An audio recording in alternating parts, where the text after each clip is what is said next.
The Omnic Crisis.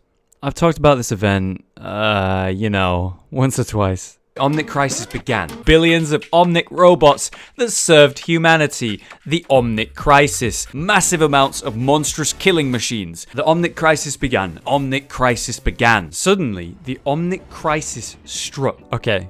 A lot of times. I run a lore series all about Overwatch and its characters, known as Lorebyte. I'm really happy with that series. It's a lot of fun to make, and it's rewarding for many reasons. One would be the fact that I get to discover more of the story that I otherwise didn't know.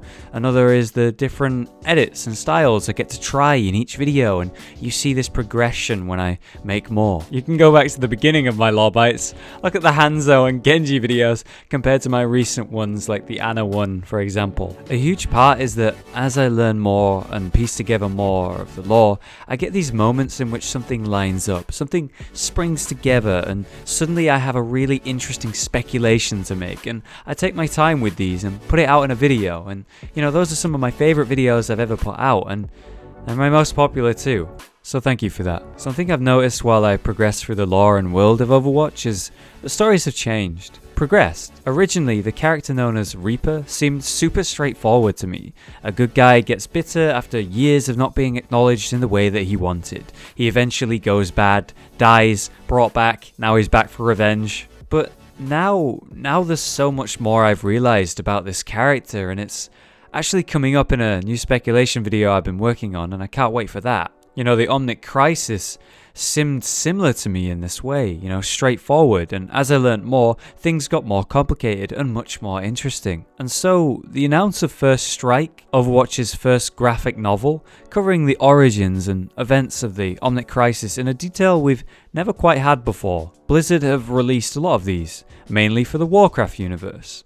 But not only will we get much more detail to these fairly vague events of the Omnic Crisis, we'd learn things we never knew too. Here's another phrase I've had to say a lot. The Original Six. The Original Six refers to the first 6 members of Overwatch. The people that were at the forefront of saving the world from the Omnic Crisis, which then went on to form Overwatch itself. People seem very confused when I bring this up because they only see 5 members in pictures or videos or descriptions.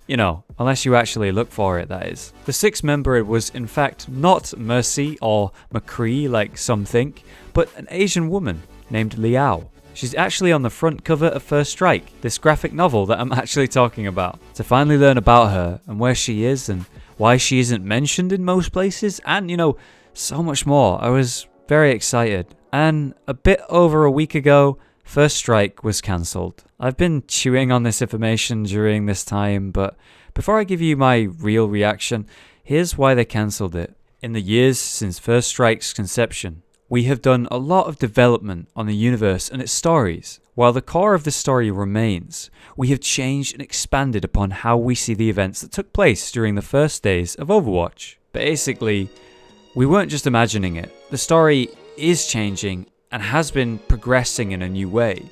There is much more that they want to do with the story than they originally intended. Reaper might not be so black and white as we first thought, but in fact, Blizzard might have realized they want to make it that way, But for many characters, and the world of Overwatch itself too, I understand this and I get it.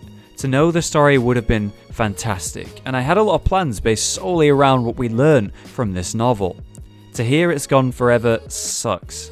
But again, I get why. Here's the hard part. It was meant to be released this month. I was waiting, man. I was so excited. But in the very same month of planned release, suddenly it's cancelled. Man, it's basically finished. In fact, it probably was completely finished and ready to go and ready to be released. And they'll have just gone over it, one final time just before release and realized that's not what the story is now.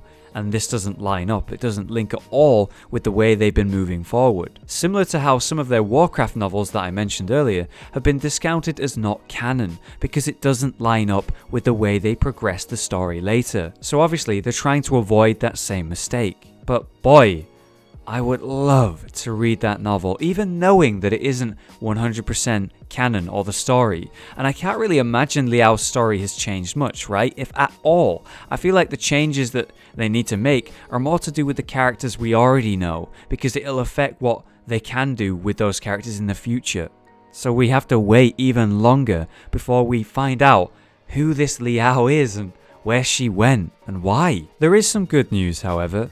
It's explained that though the story will have to wait, it's still coming, but in a way they prefer and approve of. I assume a different novel maybe, but with the story and characters altered to what makes sense to them and won't end up contradicting itself. When will that be? Well, there's no information on that yet. Rest assured, however, if the situation is updated and we have relevant news, you will find it here on this channel if and when it does. Thanks for listening. I know this isn't the same as my normal lore videos or my speculation videos, but I had to talk about it, and I think I'm going to be a little bit more loose with my channel in the future to allow for videos like this whenever I want to make them. Thanks for all the support, guys. I'll see you next time.